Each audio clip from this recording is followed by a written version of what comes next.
Bismillahirrahmanirrahim. Assalamu alaikum students. My name is Abdurrahman and I'm teaching you biology. Students, in this session we are going to study about different mechanoreceptors present inside the skin.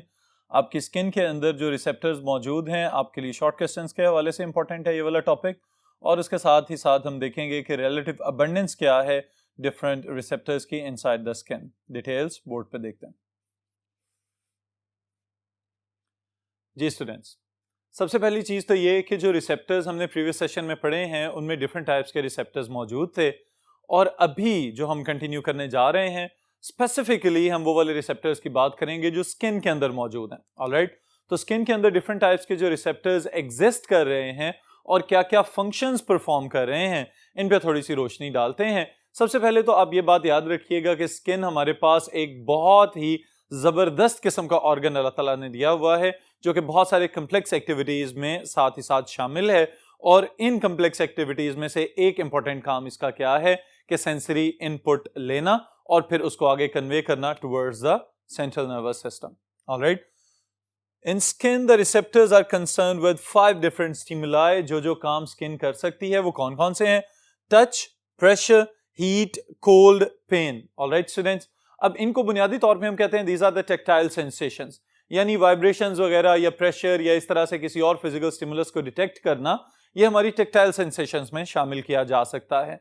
अब इसके लिए हमारे पास specific types of receptors भी मौजूद होने चाहिए जिनको generally हमने कहा था कि मैकेनो रिसेप्टर्स हैं, लेकिन उन मैकेनो रिसेप्टर्स को फर्दर हम डिफरेंशिएट करते हैं इनटू डिफरेंट टाइप्स, जिसमें स्टूडेंट्स आप याद रखिएगा कि पेसिनियन कॉर्पसल्स हैं, मजनस कॉर्पसल्स यहाँ पे मौजूद हैं, हेयर एंड ऑर्गन्स जिनको हम कहते हैं वो हो सकते हैं, मर्कल्स डिस्क्स मौजूद हो सकती हैं, या रफीनीज ऑर्गन्स मौजूद हो सकते हैं, लेकिन हम यहाँ पे सिर्फ वही स्टडी करेंगे जो आपके सिलेबस में शामिल है.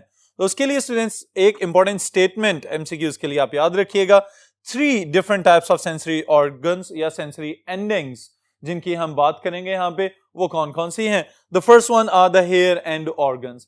अब इसका नाम ही असल में इसकी पहचान बन रहा है, हेयर एंड ऑर्गन्स, यानी कि वो वाले ऑर्गन्स जो आपके हेयर फॉलिकल्स की बेस के साथ एसोसिएटेड हैं. अब बुनियादी तौर पे जैसे ही आप किसी हवा वाली जगह पे जाते हैं या आपके बालों के ऊपर से हवा गुजरती है तो आपको वो फील होना शुरू हो जाती है. There is a type of physical stimulus, और वो फिजिकल स्टिमुलस जो है वो आपके हेयर एंड ऑर्गन्स आपको फील करवाते हैं कि यहाँ पे कोई हलचल हो रही है, आपके बाल हिल रहे हैं या मूव कर रहे हैं. ऑलराइट, तो उसी वजह से इसका नाम भी हेयर एंड ऑर्गन रख दिया गया है. They are present at the base of hair and receive the touch stimulus. That touch can be any type of physical stimulus जो आपको ये feeling दिलाएगा कि your hairs they are moving. Alright students, फिर इसके साथ ही साथ जो second type of mechanoreceptor हम डिस्कस करेंगे that is Meissner's corpuscle. जी स्टूडेंट्स, Meissner's corpuscles हमारे लिए बहुत ही ज्यादा इंपॉर्टेंट किस लिहाज से इंपॉर्टेंट है कि बिल्कुल इसी तरह अगर आप इमेजिन करना चाहें जिस तरह के माहौल में हम रह रहे हैं, अगर अचानक आप चलते हुए जा रहे हो अपने घर के अंदर और बिजली चली जाए, कंप्लीट ब्लैकआउट कंडीशन के अंदर आपको हाथों से टटोल के सरफेसेस को डिटेक्ट करना पड़ता है और आप अपना रास्ता तलाश करते हुए आगे चले जाते हैं.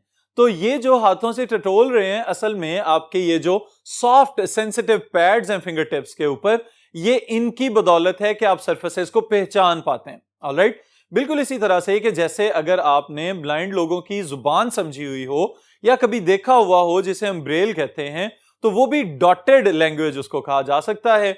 मुख्तलिफ टीवी रिमोट्स वगैरह के ऊपर आपको डॉट्स नजर आते हैं. आपके मोबाइल फोन जिनके ऊपर पहले बटन आया करते थे उनके दरमियान में जो नंबर 5 वाला बटन होता था उसके ऊपर उभरे हुए डॉट्स मौजूद होते हैं, या और इसी तरह डिफरेंट इस्तेमाल वाली चीजें जो हैं उनके ऊपर डॉट्स बने हुए होते हैं. तो असल में वो आपके लिए नहीं बल्कि उन लोगों के लिए है जिनको देखने में दुश्वारी है, और वो अपने Meissner's corpuscles को इस्तेमाल करते हुए, सेंसिटिविटी को इस्तेमाल करते हुए उन मैसेजेस को पढ़ सकते हैं और उनको पता चल जाता है कि ये क्या लिखा हुआ है या इस मैसेज का क्या मतलब है. ऑलराइट स्टूडेंट्स, मौजूद कहां पे है Meissner's corpuscles इसको भी समझ लीजिए. They lie in papillae which extend into the ridges of the fingertips.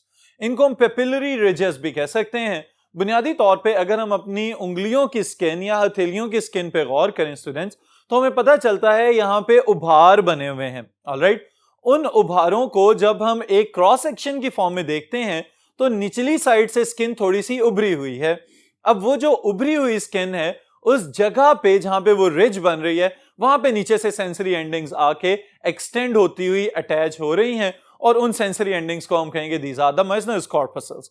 Alright, इनकी शक्ल किस तरह की नजर आती है हमें? Corpuscle consist of spiral and much twisted endings, each of which ends in a knob. Knob उभरा हुआ स्ट्रक्चर। ऑलराइट, अब ये उसका स्ट्रक्चर है बुनियादी तौर पे जिसकी यहां पे बात की जा रही है कि ये बलदार या स्पाइरल साख्त पे मुश्तमिल हो सकता है और इसके साथ ही साथ जो एंडिंग्स हैं वो आपस में ट्विस्ट हो चुकी हुई हैं, उनको बल पड़ चुके हुए हैं और एंड से वो उभरे हुए नजर आ सकते हैं। काम क्या है इनका स्टूडेंट्स? टच रिसेप्टर्स हैं, तो इसका मतलब मैकेनो रिसेप्शन कर रहे हैं और इन नर्व एंडिंग्स या नोब्स के ऊपर फिर एक और एक्स्ट्रा लेयर मौजूद है जिसकी वजह से हम इनको कहते हैं these are the encapsulated endings. Alright, फिर इसी तरह जो third type of mechanoreceptor हम यहां पे देखेंगे, दे आर पेसिनियन कॉर्पसल्स।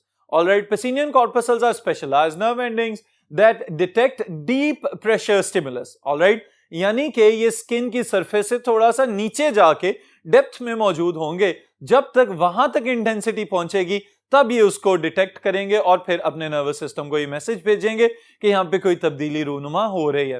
तो असल में वहां तक पहुंचने के लिए चूंकि ज्यादा प्रेशर एक्सर्ट करना पड़ता है, तो इस वजह से हम कहते हैं कि these are the deep pressure stimulus detecting sensory receptors. So they are situated quite deep in the body, actually deep in the skin. Encapsulated nerve endings हैं, इनके ऊपर भी कैप्सूल मौजूद है। Detect deep pressure stimulus and those located in limbs form basis of vibration sensation। ये वाली चीज students MCQs के लिए भी इंपॉर्टेंट है कि अगर कभी आपको एक्सपीरियंस हुआ है अर्थक्वेक वगैरह देखने का या फील करने का या ऑब्जर्व करने का, तो आपको पता चल जाता है कि अगर आप जमीन पे खड़े हुए हैं और एकदम से जमीन मूव करना शुरू हो जाती है तो सबसे पहले ये जो वाइब्रेटरी फीलिंग्स हैं ये आपके जॉइंट्स के ऊपर फील होना शुरू होती हैं। तो वहां पे कौन आपको ये फील करवा रहा है कि जमीन हिल रही है? They are the Pacinian corpuscles. फिर इसी तरह अगर आप दूर से कहीं देखें कि ट्रेन आ रही है और आप ट्रेन के ट्रैक के ऊपर खड़े हो जाएं तो वहां भी आपको वाइब्रेशंस फील हो सकती हैं। तो ये वाइब्रेशंस फील करवाना असल में किसका काम है?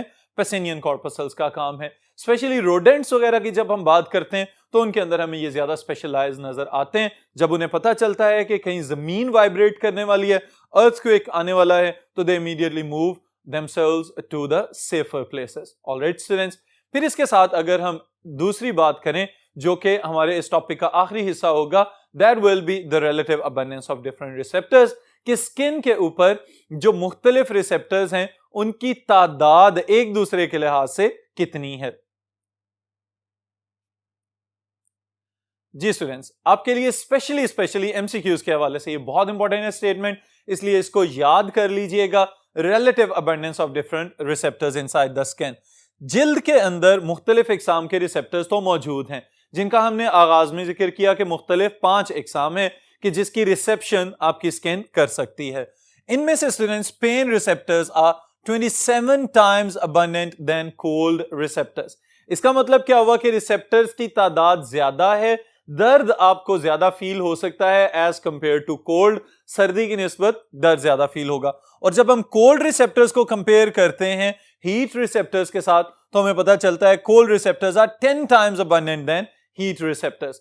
इसको स्टूडेंट्स अगर हम रियल लाइफ फीलिंग में कन्वर्ट करना चाहें तो आप यूं समझें कि आपकी बॉडी का अपना टेम्परेचर 37 डिग्री सेल्सियस है, तो बढ़ते हुए दर्जा हरारत के साथ फिर भी आप कुछ ना कुछ टॉलरेबल रेंज में एडजस्ट कर लेते हैं। अगर दर्जा हरारत बढ़ रहा है तो आपको गर्मी तो लगेगी लेकिन आप एडजस्ट कर जाएंगे। ऑलराइट, लेकिन दूसरी जानिब जब हम देखते हैं कि अगर आप बर्फ पकड़ लें या किसी ठंडी चीज के ऊपर हाथ रखें तो उस सूरत में आपको ठंडक तो फील होगी, थोड़ी देर के बाद आपकी फिंगर टिप्स वगैरह जो हैं उनमें दर्द भी होना शुरू हो जाता है। इसी तरह अगर स्किन को अटैच कर दें, स्पेशली जो ऑपोजिट साइड है हमारे पाम्स की, अगर उसको हम अटैच करते हैं या कनेक्ट करते हैं, टच करते हैं आइस के साथ, तो वहां भी ठंडक की बजाय आपको दर्द ज्यादा फील होना शुरू हो जाएगा। तो ये बुनियादी तौर पे फीलिंग्स किस वजह से आ रही हैं? Due to relative abundance of different receptors that are already present inside your skin.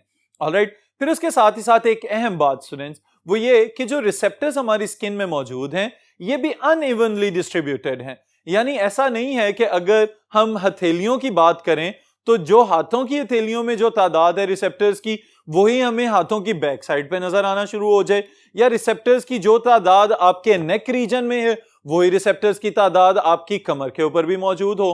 तो इस वजह से ये बात याद रखिएगा कि बॉडी के डिफरेंट ऑर्गन्स डिफरेंट कामों के लिए स्पेशलाइज्ड हैं। ऑलराइट, जैसे हमारे हाथ हर चीज को फील करने के लिए पैदा किए गए, तो इसका मतलब यह हुआ कि हमारे हाथों के अंदर रिसेप्टर्स की तादाद या उनकी मिकदार या अबंडेंस दूसरे बॉडी पार्ट्स की निस्बत डिफरेंट हो सकती है। बिल्कुल इसी तरह कि जैसे आपकी किताब में एक एग्जांपल दी गई है स्टूडेंट्स, वो क्या है, the touch receptors are much more numerous in finger tips than in the skin of the back. और फिर स्पेशली इसी चीज को अगर एक और वे में हम समझना चाहें तो आपके जो सेंसेशंस हैं या जो फीलिंग्स हैं वो आपकी एड़ियों के नीचे तो ना होने के बराबर होती हैं, और इवन के इतनी ज्यादा बाजुकात हमारी जो एड़ियों की स्किन है रफ एंड टफ हो जाती है कि उसे छीलने या उतरने में भी हमें पता ही नहीं चल रहा होता, फीलिंग ही नहीं आ रही होती, और स्किन का कुछ हिस्सा जो है वो टूट के या रप्चर होके अलहदा हो चुका होता है। तो इसका मतलब ये हुआ कि वहां पे भी जो आपके पेन रिसेप्टर्स हैं या जो टच रिसेप्टर्स हैं उनकी तादाद बहुत कम हो चुकी होगी। ऑलराइट स्टूडेंट्स, फिर उसके बाद इफेक्टर्स आपको याद होने चाहिए, एमसीक्यूज के लिए भी याद रखिएगा कि बुनियादी तौर पे ये रिसेप्टर से जो एक फ्लो चलता है इंपल्सेस का वो कंटिन्यू करेगा towards the central nervous system. Central nervous system के अंदर आपके जो एसोसिएटिव न्यूरॉन्स हैं वो उस इंफॉर्मेशन को प्रोसेस करते हैं, प्रोसेस करने के बाद मोटर न्यूरॉन्स के जरिए ऑर्डर भेजा जाता है इफेक्टर्स को कि now it is the time to show response. और इफेक्टर्स हमारे पास दो ही हैं, ये याद रखिएगा, they are muscles and glands. Alright students, ये सारी की सारी जो हमने बातें की हैं these are just in respective to the receptors, कि जो रिसेप्टर्स हमारी स्किन के अंदर मौजूद हैं, हमारी बॉडी के अंदर जो रिसेप्टर्स मौजूद हैं क्या क्या काम कर रहे हैं। असल में इनका काम ये है कि ये बाहर से इंफॉर्मेशन को गैदर करेंगे, उसके बाद सेंट्रल नर्वस सिस्टम के पास भेजेंगे, सेंट्रल नर्वस सिस्टम उसे अपने एक्सपीरियंसेस के लिए स्टोर करेगी, हमारी लर्निंग होगी और इसी से हमारे लाइफस्टाइल्स या बिहेवियर्स डेवलप होंगे। ऑलराइट स्टूडेंट्स, तो इस सेशन में इतना ही, फिर इंशाल्लाह नेक्स्ट सेशन में नेक्स्ट टॉपिक के साथ मुलाकात होगी।